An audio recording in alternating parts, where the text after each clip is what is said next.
안녕하세요. 한반도 5000년입니다. 5천년. 오늘은 조선 임진왜란 당시 우리 역사상 가장 위대한 영웅 중 한 명으로 기억되는 이순신 장군과 논란의 중심에 서 있는 또 다른 인물인 원균에 대해 상세하게 알아보는 시간을 갖겠습니다. 이 두 인물은 같은 시대, 즉 16세기 말 조선이라는 격동의 시기를 함께 살며 각기 다른 방식으로 조국의 운명이 걸린 전란에 참여했습니다. 그러나 그들의 역사적 평가와 남긴 행적은 극명하게 갈려 오늘날까지도 많은 논쟁과 연구의 대상이 되고 있습니다. 임진왜란이라는 거대한 역사적 소용돌이 속에서 이순신과 원균이 어떤 길을 걸었는지, 그리고 그들의 선택과 행동이 조선 수군과 더 나아가 조선의 역사 전반에 어떠한 중대한 영향을 미쳤는지 상세하게 비교 분석해 보겠습니다. 이를 통해 우리는 단순히 두 인물의 개인적인 삶을 넘어 당대 조선 사회의 복합적인 모습과 전쟁이 개인과 공동체에 미치는 영향을 심층적으로 이해할 수 있을 것입니다. 먼저 이순신 장군에 대해 깊이 있게 살펴보겠습니다. 이순신은 임진왜란이 발발하자마자 조선 수군을 이끌고 전쟁의 최전선에 서서 탁월한 전략과 전술 능력으로 연전연승을 거두었습니다. 그의 지휘 아래 조선 수군은 단순한 방어선을 넘어 일본 수군에게 공포의 대상이 되었습니다.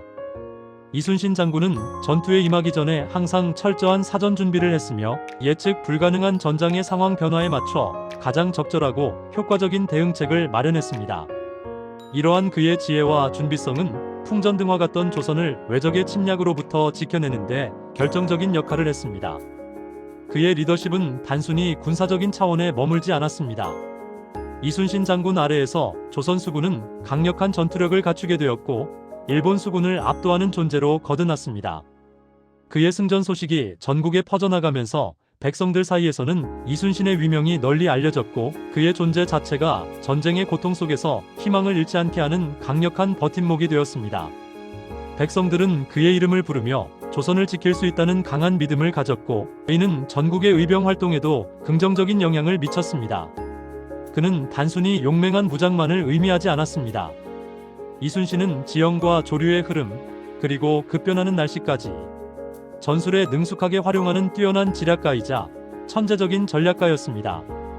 그는 자연의 힘을 이해하고 이를 군사적 목적으로 활용하는데 탁월한 능력을 보였습니다. 한산도 대첩에서 하깃진 전법을 펼칠 때도 이러한 지리적 이점과 조류를 완벽하게 계산하여 일본 수군을 포위 섬멸하는 데 성공했습니다. 그의 승리는 단순히 군사적인 성공에 그치지 않았습니다. 일본군의 수륙병진 전략을 좌절시켜 한반도 전체를 점령하려는 야욕을 꺾었으며 이는 조선 백성들에게 나라를 지킬 수 있다는 강력한 희망과 민족적인 자부심을 심어주는 계기가 되었습니다. 그의 삶은 오직 나라를 위한 헌신과 희생으로 가득했으며 마지막 순간까지도 조국을 위해 목숨을 바쳤습니다. 이순신 장군의 주요 공적은 그 수를 헤아리기 어려울 정도로 많습니다.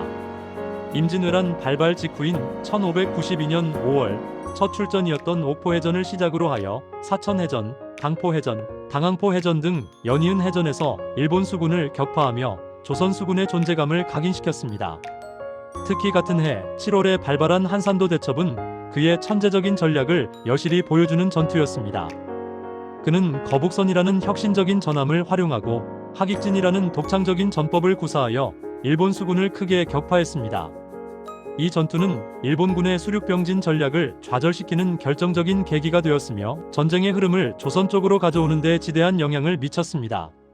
이후 1597년 선조의 오해와 간신들의 모함으로 인해 파직되어 백의종군하는 어려움을 겪었으나 다시 삼도수군 통제사로 복귀하여 절체절명의 위기에 처한 조선을 구원했습니다. 같은 해 9월에 발발한 명량해전에서는 불과 12척의 전선으로 133척에 달하는 일본 수군을 상대로 기적적인 승리를 거두었습니다. 이 전투는 필사즉생 필생즉사라는 그의 정신을 보여주는 대표적인 사례로 물러설 곳 없는 백척간두의 상황에서 불가능을 가능하게 만든 인류 전쟁 사상 유례없는 승리로 기록됩니다. 명량해전의 승리는 괴멸 직전의 조선 수군을 재건하고 다시 한번 일본 수군의 기세를 꺾어 조선을 지키는 데 결정적인 역할을 했습니다. 그리고 마침내 1598년 11월 임진왜란의 마지막 해전인 노량해전에서 이순신 장군은 왜군 퇴로를 차단하고 총력전을 펼치던 중 적의 유탄에 맞아 전사했습니다.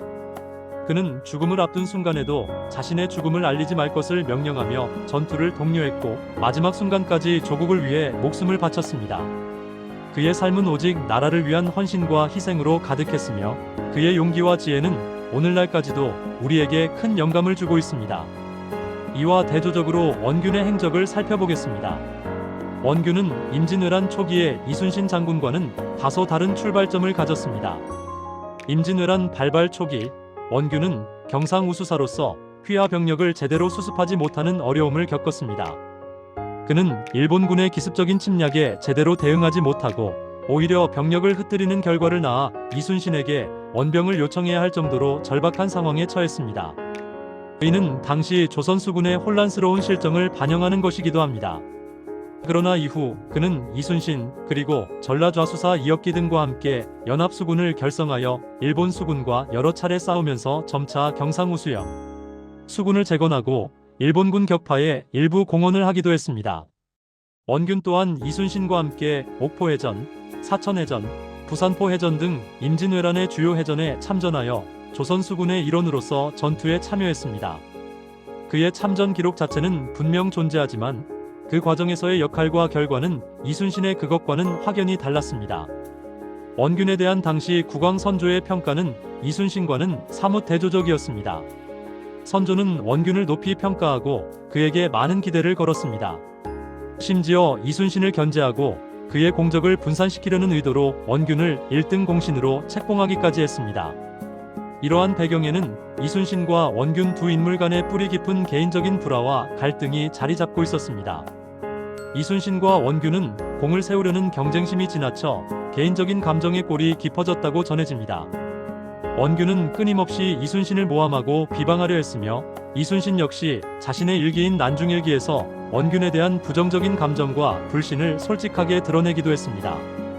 이러한 두 사람의 갈등은 단순한 개인적인 문제에 그치지 않고 당시 조선 조정의 정치적 상황과도 밀접하게 연결되어 있었습니다. 국왕 선조는 이순신의 엄청난 전功과 백성들의 열렬한 지지에 대해 경계심을 품고 있었고 이를 견제하기 위한 수단으로 원균을 적극적으로 활용했습니다. 또한 원균과 친척 관계에 있는 윤두수, 윤근수를 비롯한 서인 세력의 다수가 원균에 대해 호의적인 입장을 취하며 조정 내에서 그의 입지를 강화하는 데 일조했습니다.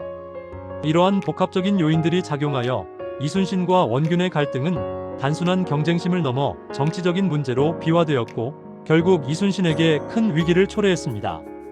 이러한 갈등은 결국 이순신 장군의 파직과 함께 혹독한 고문 그리고 백의종군이라는 비극적인 상황으로 이어졌습니다. 이순신이 파직된 후 원균은 국왕 선조의 전폭적인 신임을 등에 업고 전라좌수사 겸 삼도수 군통제사라는 조선 수군 전체를 총괄하는 최고 지휘관의 자리에 오르게 됩니다. 그러나 그의 지휘봉은 조선 수군 역사상 가장 비극적인 패배 중 하나인 칠천량 해전이라는 참담한 결과를 초래했습니다. 1597년 7월에 발발한 칠천량 해전에서 원균이 이끄는 조선 수군은 일본 수군의 기습적인 공격과 잘못된 지휘 그리고 무모한 출전 강행으로 인해 괴멸적인 타격을 입었습니다. 이 전투에서 조선의 전함 대부분이 침몰하거나 납포되었고 수많은 수군 병사들이 목숨을 잃었으며 원균 자신도 전사했습니다. 칠천량 해전의 패배는 단순한 군사적 패배를 넘어 조선의 해상 방어 체계를 완전히 무너뜨리는 결과를 낳았고 이는 정유재란이라는 새로운 국면의 전쟁이 발발하는 중요한 원인이자 조선 전체가 다시 한번 절체절명의 위기에 처하게 되는 결정적인 계기가 되었습니다.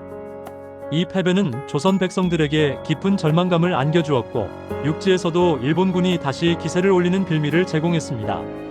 두 인물의 인간적인 면모와 성격을 비교해보면 그들의 전투 방식과 리더십 스타일의 차이를 더욱 명확하게 이해할 수 있습니다. 이순신 장군은 매우 신중하고 현명한 성품을 지녔습니다. 그는 전투에 임하기 전에 항상 불리한 상황에서는 결코 무모하게 전투를 벌이지 않았습니다. 섣부른 판단이나 감정적인 결정보다는 철저한 분석과 치밀한 계획을 바탕으로 승리할 수 있는 싸움만을 택했습니다. 그의 이러한 신중함은 조선 수군의 불필요한 피해를 최소화하고 승리의 가능성을 극대화하는 데 크게 기여했습니다. 반면 원균에 대한 평가는 다소 복잡합니다. 역사적 기록과 당시 사람들의 증언을 종합해 볼 때 일각에서는 원균이 탐욕스럽고 오만하며 자신의 공적만을 내세우고 이순신을 시기했다는 부정적인 평가가 주를 이루었습니다. 특히 칠천량 해전에서의 무모한 출전 강행과 그로 인한 참담한 결과는 그의 성격적인 결함과 리더십의 부재를 보여주는 사례로 비판받기도 했습니다. 그러나 최근에는 원균에 대한 흑백 논리식의 일방적인 평가를 지향하고 보다 다각적이고 입체적인 시각으로 그를 재조명하려는 시도가 활발하게 이루어지고 있습니다. 칠천량 해전 패배의 원인을 단순히 원균 개인의 무능함이나 성격적인 결함으로만 치부하기보다는 당시 조선 수군이 직면했던 허술한 군제, 혼란스러운 지휘체계, 고질적인 군비 부족, 그리고 선조의 비합리적인 명령 등 구조적인 문제와 시대적 한계에서 찾으려는 연구가 진행되고 있습니다. 이러한 재평가는 역사를 보다 입체적으로 이해하고 인물에 대한 깊이 있는 통찰을 얻는 데 중요한 기여를 하고 있습니다. 이는 한 인물의 평가가 시대와 관점에 따라 어떻게 변화할 수 있는지를 보여주는 좋은 예시이기도 합니다. 이순신 장군의 업적은 너무나도 빛나서 때로는 그에 가려져 혁혁한 공을 세웠음에도 불구하고 역사 속에서 제대로 조명받지 못하는 다른 인물들이 존재합니다. 이들의 헌신과 희생 또한 조선을 지키는데 중요한 역할을 했음을 잊어서는 안 됩니다. 예를 들어 녹도만호 정우는 이순신 장군의 가장 충실한 최측근이자 든든한 조력자였습니다. 그는 임진왜란 발발 초기 이순신 장군이 첫 출전을 감행하도록 가장 강력하게 요청하고 주장했던 인물입니다. 그의 용기와 선견지명이 없었다면 이순신 장군의 초기 승전들은 불가능했을지도 모릅니다. 또한 80세의 노장 조방장 정걸은 이순신 장군보다 20년 이상 앞서 수군절도사를 여러 번 역임했던 화려한 경력을 가진 인물이었습니다. 임진왜란 발발 전까지 해전 경험이 전무했던 이순신 장군에게 그는 해전의 전략과 전술, 그리고 바다의 특성에 대해 가르쳐주는 스승과 같은 역할을 했습니다. 정걸의 오랜 경험과 지혜는 이순신 장군이 해상 전투의 전문가로 성장하는데 지대한 영향을 미쳤습니다. 이 외에도 수많은 이름 없는 병사들과 의병들, 그리고 지역의 백성들이 각자의 자리에서 조선을 지키기 위해 헌신했습니다.